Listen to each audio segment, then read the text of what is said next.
Hi everyone, this is Lindsay. I just did some rant videos and actually I feel better because I had talked it out. But I wanted to come on and kind of share kind of what happened with my mom. I haven't really done kind of a longer video about that, and so I just want to share it mostly to maybe help someone else who's having symptoms like she had or has any experience like she had. I just want to basically help other people realize, this this thing that happened to her is kind of increasing. It's more known. It used to be super rare, and now it's happening more and more. And I just want people to be aware of it, I guess. And really, there's nothing you can do when you get it. You just have to deal with it. But she had it in the worst possible way, but most people don't. So it just I just want to, I guess, put awareness out there, but also just kind of tell my story, or her story, I guess. And so this might be a little bit longer video just because I'm trying to tell you a story, essentially. So back in December of 2024, so we're in 2025 now,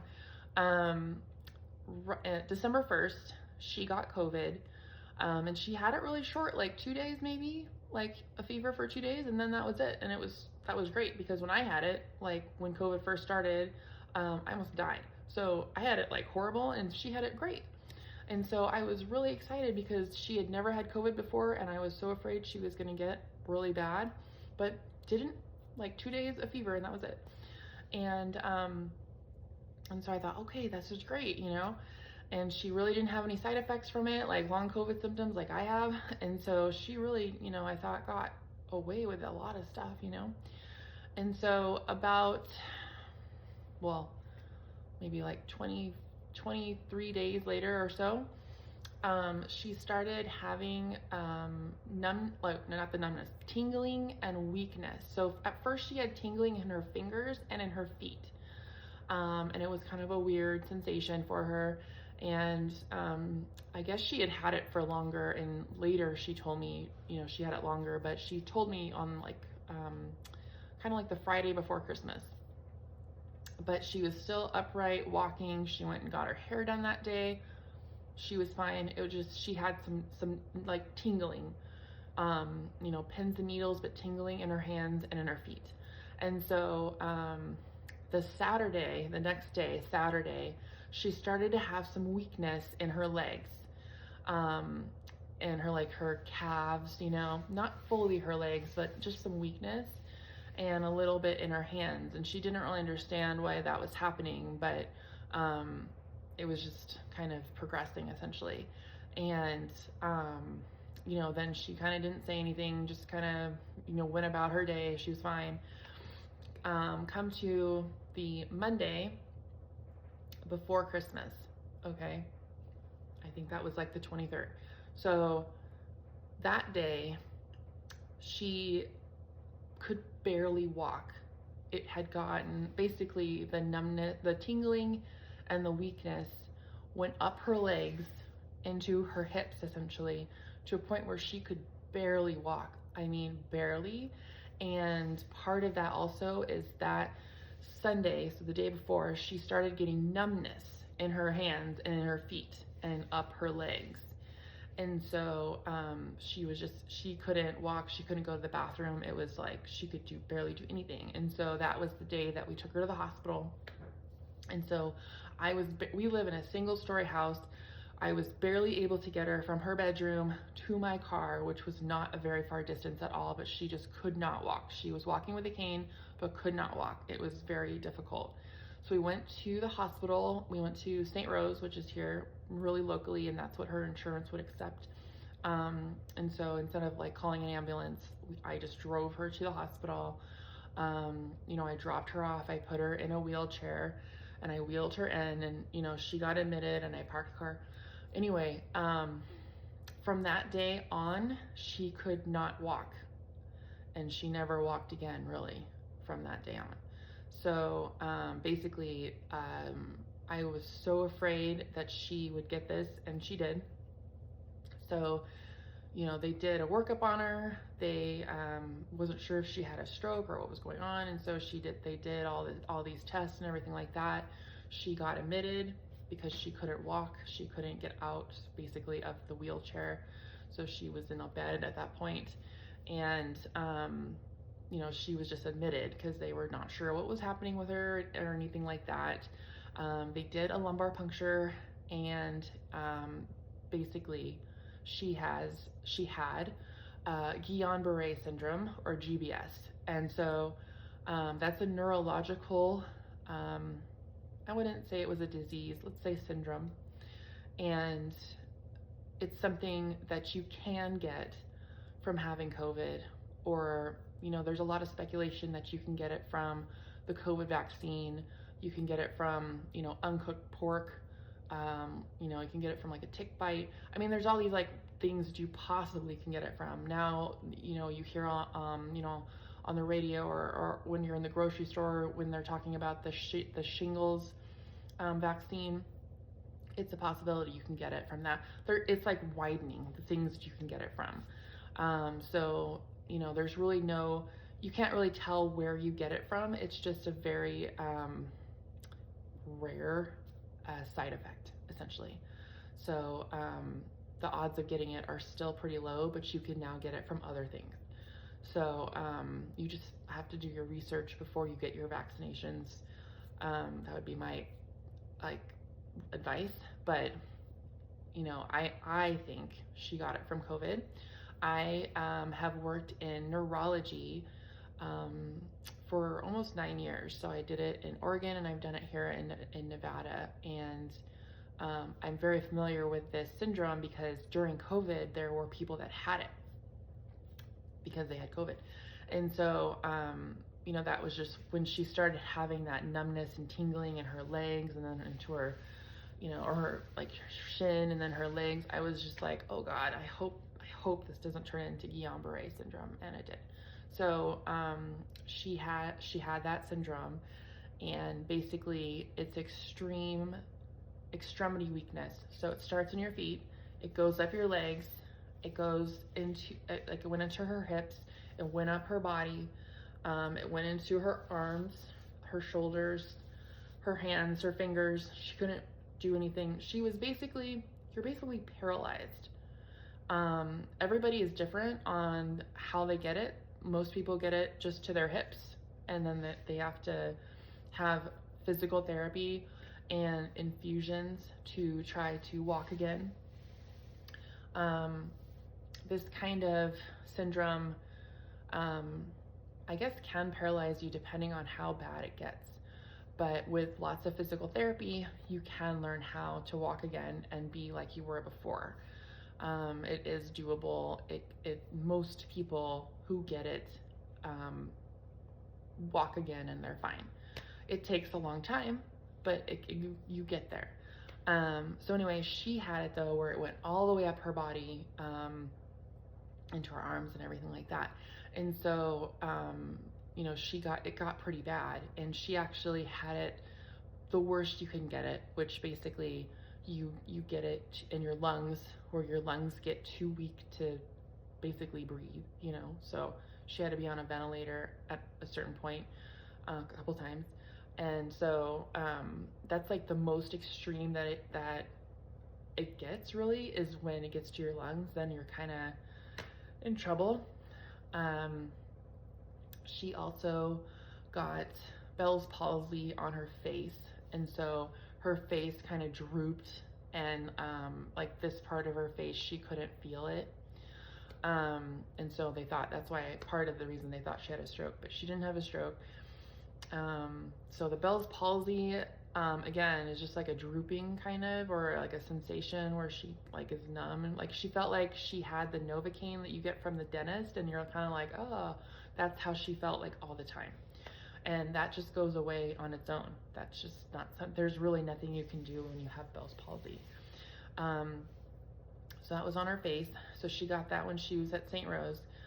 And so she was at St. Rose for 2 weeks, I want to say, because she went into the new year there, and they did plasmapheresis, which basically like filters your blood and is trying to put good antibodies back into your blood, into your body, to try to reverse this syndrome, to a point where it can basically, if you are paralyzed, if you are having issues with not being able to move, not being able to use any of your hands or your feet or anything like that, you know, if it works for you, then that starts to reverse, and you'll be able to use your hands and your legs eventually and things like that. But it didn't work on her. They did it, I think, twice, maybe just once. I don't know, it's been so long now, but it basically didn't work. It didn't improve her symptoms at all. When she was there, she could still breathe on her own. It hadn't gotten to her lungs yet, but she was having some weird symptoms. She couldn't really explain it, but I think it was going into her lungs. She just didn't know it. And so after that, she went to a skilled nursing facility. She was there for 4 days, and then it got to her lungs, so she couldn't breathe. And so they took her to Sunrise Hospital, which is kind of like right by the strip in the middle of Las Vegas. And they were actually pretty good. The ICU part of Sunrise Hospital was actually really good to her. But she basically had to go onto a ventilator. She had the tubes down her throat, whole 9 yards. She had to do all of that. Basically, you know, she had to, like the ventilator had to breathe for her for a while, you know, until her lungs got strong enough where she could breathe on her own. At this point, she was unconscious, but when you're ventilated, you get this like tube that comes out that they kind of pull on sometimes to see if you can gag or if you can like cough. They're trying to get you to cough. And so they were doing that to her, and she was doing it. She was coughing, so she was okay. She just was, you know, out of it, and she couldn't breathe. So, you know, she was like that for a while. And the ICU people there were amazing. Actually, they did a really good job with her, I think. And because I am in neurology, they included me in a lot of their discussions on how they were going to treat her, which is something you don't usually get. So that was really cool that they did that. So I was really impressed with that. But basically, they were going to give her IVIG, which is an infusion you get when you have this kind of syndrome. You also get it if you have like, well, just different neurological conditions. Sometimes you have to have these infusions, but essentially it's the same thing as the plasmapheresis. It's supposed to put good antibodies into your body so that it is getting those bad ones out. So, you know, basically her body was confused. The virus that she had made her body just confused and just, you know, wiped it out kind of. And so, you know, they were really attentive to her, and they were able to get her awake again, and she was awake. After a certain amount of time, they were able to do a tracheotomy in her throat. So instead of having the tubes down her throat this way, they were going to have it right here, so at least she could learn to talk and stuff like that. And so they did that, and you know, it was really difficult. Honestly, it was really difficult because she couldn't talk. She couldn't communicate. She couldn't use her hands. There was nothing. So we had to basically create this little game where on a sheet of paper, we had the alphabet, like A through Z. And, you know, all she could do is like move her head. And so, you know, to communicate with us, we had to spell out each word, or like if she had questions or something like that, we had to write out each one. So, you know, we would say like, you know, A, and she would shake her head no, or she'd say yes, and then we would write down A. And we'd have to go through the entire alphabet every single time we had a conversation with her. And that was so exhausting, let me tell you.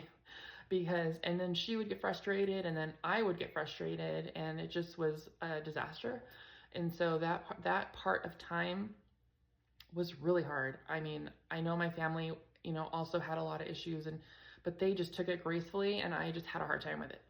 And so at that point, she was able to finally kind of breathe on her own, but she still had the trach in. But, she basically just needed like air at night, essentially, but not the whole ventilator or anything like that. So she was kind of downgraded to a specialty hospital. It's called PAM, PAM, and I don't remember what it stands for, but she was basically put there, and she was there for, I think, about a month and a half, maybe 2 months, I'm not sure. It's just kind of all been a blur, but she was there for a while, and she was in different wings, so she would get better and they would move her to a different side of the hospital. But they are the ones that took out the trach, and so basically the speech therapist had to teach her how to talk again, because she just wasn't able to form words, or she was trying to, but it was really hard to communicate. So the speech therapist was trying to get her to talk again. And it's really strange when I'm talking like this and then all of a sudden you can't talk anymore, and it's like, how do I tell the world what's going on? It's very scary. She was very scared. And so she just was at this hospital for about 2 months, and they were able to get her breathing again, and they were able to do a lot of physical therapy and occupational therapy, where they were able to get her arms kind of working, her shoulders, her hands, not her fingers, but her upper extremities basically started to work again. The syndrome was kind of reversing in a way. So it was not her legs. She didn't have any reflexes in her legs or anything, but her upper extremities were getting better. So then she was being downgraded again to a skilled nursing facility, the same one she went to before, but just later. And so she was there, I think, for, let's just say, a month. I don't know how long she was there for, but a couple weeks basically. And she was there, and they just kind of helped her 24 hours a day with whatever she needed. Because she couldn't move, they had to constantly move her because they didn't want her to have bed sores. And so she just ended up having a bed that was like a blow-up bed that would kind of move every like 15 minutes, so that people didn't have to keep coming in and moving her, because she was constantly uncomfortable. But if you had to lay in a bed for 5 months, that would be uncomfortable. And she also has arthritis in her back, which was like extremely painful for her, which she had before this whole happened. And she was just on her back and just like couldn't move. I mean, it's hard to believe. It's hard to kind of see where she was coming from, because we all can move. We can do things with our hands, We're very lucky that we have, function of our hands and legs, and we can talk. You have a whole new sense of how grateful you are when you see someone that cannot do those things. It's insane. And so she was at the skilled nursing facility. She was doing really good again. She was getting, again, really good. She was able to use her hands more. It was kind of like this, and she was able to like eat a chip, and I like had that on camera. I was so excited about that. She was starting to get, again, better. She was getting better. It was just like, finally, we're turning it around. We're getting better. And so again, she was downgraded to a group home, because she couldn't come home. We didn't have that kind of setup, because she still couldn't move her legs. She couldn't sit in a chair. So she had to go to a group home. And so we went to the group home, and they did, physical therapy with her, and a little bit, and everything like that. We had to change her insurance to regular plain Medicare so she could get more physical therapy, because really with this kind of syndrome, physical therapy is really the only thing that is going to make you walk again. And sometimes it could take years, but eventually you get there. You can. I mean, it's just, in my mom's situation, she was at a lot of hospitals and a lot of places. And, you know, I think her immune system was just really low, you know, like super low. And so when she was at, let's see, where she, at one of the places that she was at, she had to get a catheter kind of put into her bladder, like where your stomach is, super pubic catheter or whatever. So she had to have that done, and she didn't like that, but she had to have like a pee bag on her leg, and she didn't like that. And so it was just like, you know, constant things that were happening. It was like she couldn't catch a break, you know. But again, when we were at the group home, she was getting better. Her fingers started to finally work where she could use her phone and make phone calls and, you know, play games on her phone. And that was huge. That's a huge improvement. So basically, from her hips up, she had her mobility again. She could do things. They were finally getting her to try to sit up, and she was only doing it for like a couple minutes. And I know that doesn't sound like a lot, but that's a lot for someone that couldn't do it at all for months, you know, like sit in a chair. And so she was getting so much better, like, you know, so much better.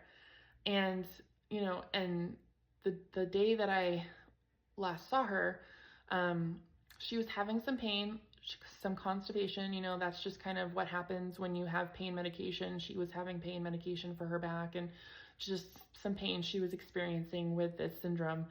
And you know, then she started to have panic attacks, and so she had Xanax and stuff like that to calm her down.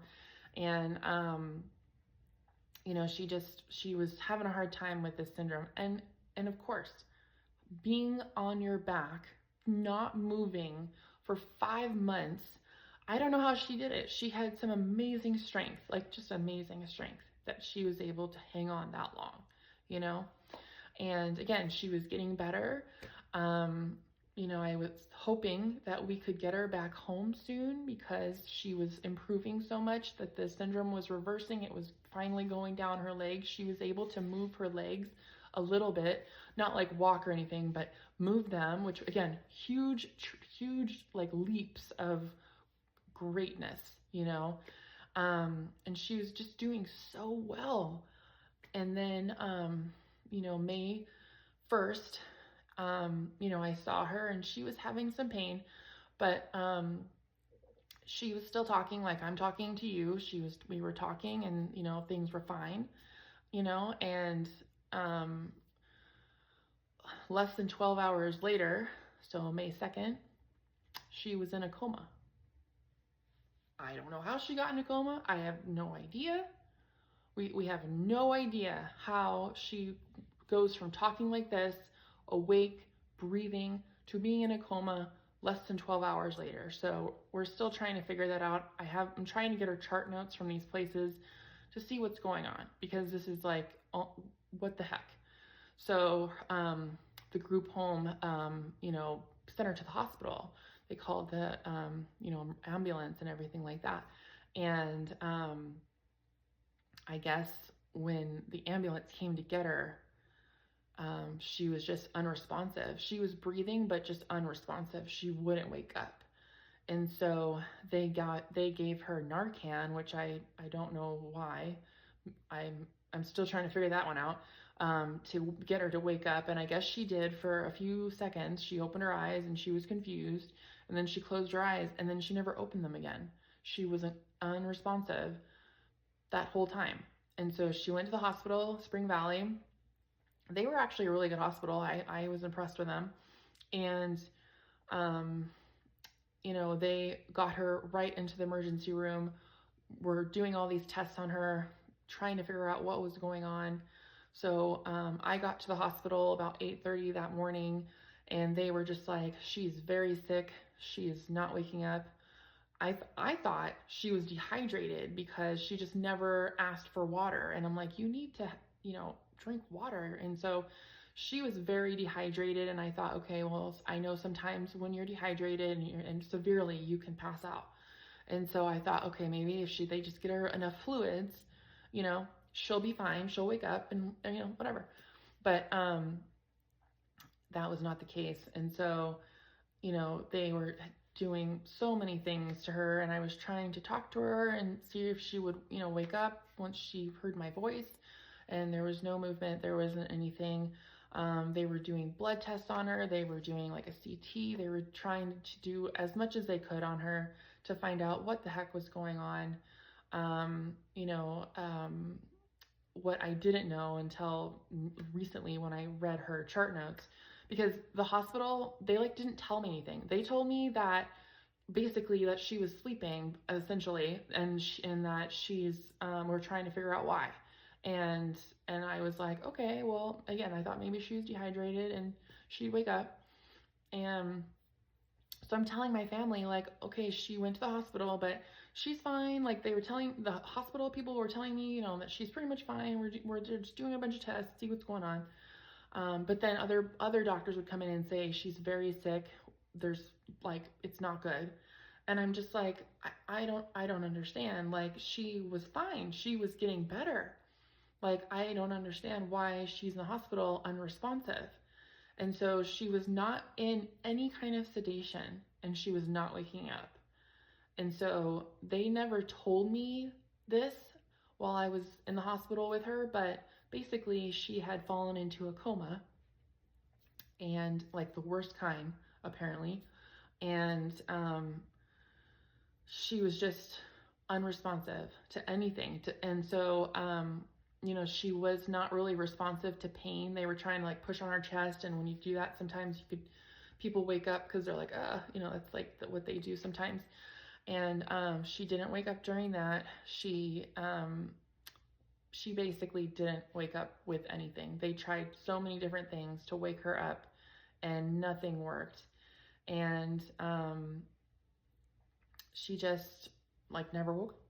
And I was just like, I don't understand. I just talked to her. How do you go from talking like we are to less than 12 hours later going into a coma?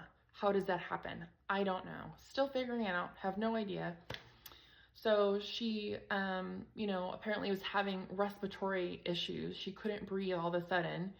And that's why the ambulance was called as well, because she wasn't breathing very well. And so the ambulance got there and they had to intubate her. And when I got to the hospital, she had the ventilator on, and I was like, oh my God, like the more times you are ventilated, that messes up your lungs so bad. Like, oh, I was so mad because I didn't understand what was going on. I was like, why is she on a ventilator? This is not good. Like, she needs to breathe on her own. And they told me, well, she's not breathing on her own. That's why she has a ventilator, obviously. But I was just like, I don't understand. And so she's on the ventilator. It was breathing for her. And she was breathing somewhat, but it was mostly breathing for her. And what they didn't tell me, and I read in her chart notes because nobody said anything, not that day, not on May 2nd, but basically she had sepsis from I don't know where, still trying to find out where she got sepsis. So somehow she got an infection. I don't know if it was from her catheter or what it was from, but she had sepsis. She had acute kidney failure. And I'm just like, how does she have kidney failure? Like, where does that come from? I mean, like all of a sudden too, because she didn't show any signs that like anything was wrong when I saw her on Thursday. Like nothing. She didn't show, like she wasn't confused. She didn't have a fever. She didn't like show any signs of anything wrong. But apparently she was in kidney failure, and she had sepsis, and it's like, how do these things happen, you know? And so all day Friday, they were trying to revive her. They were trying to see what was going on, you know, everything like that. By 10 p.m. that day, her brain basically had no activity anymore. She had slight activity during the day, but 10 p.m. Friday, May 2nd, she had no more brain activity. And so I was just like, oh my God, like how did this happen? How is it possible that she was in a coma and now there's no activity in her brain? So she's brain dead, essentially. How does that happen? How does that happen in less than 12 hours? You know, like I still don't know how it happened. So if you have any ideas, let me know, because I still don't know. I'm like upset and I'm angry and I'm just like pissed off. Like, I don't understand. Why is this happening? You know, she was having these twitches and some seizures, and that was before 10 p.m. that day. And I guess it was just her brain was just malfunctioning, essentially. And, she had an EEG done on her brain, and it basically had bursts of activity and then nothing. And then at 10 p.m., it was just nothing. And so before 10 p.m., though, they were checking her ventilator and everything like that, and they were pulling on that tube that when you pull on it, you're supposed to cough or gag, and they pulled on it, and like nothing happened, like at all, which meant that her lungs were just kaput, like done. And I was like, again, how is this happening? Like, what is happening here? And so basically from 10 o'clock on until May 3rd, when she died, I had asked the hospital to please keep her alive long enough so that my family could come and say goodbye to her. And at the time when she got admitted into the hospital, her blood pressure was 86/44. It was like not like horrible, and she just was they were barely able to keep her alive long enough for my family to come, which they did, and everyone was able to say goodbye and everything like that. And, I chose to have my mom go peacefully.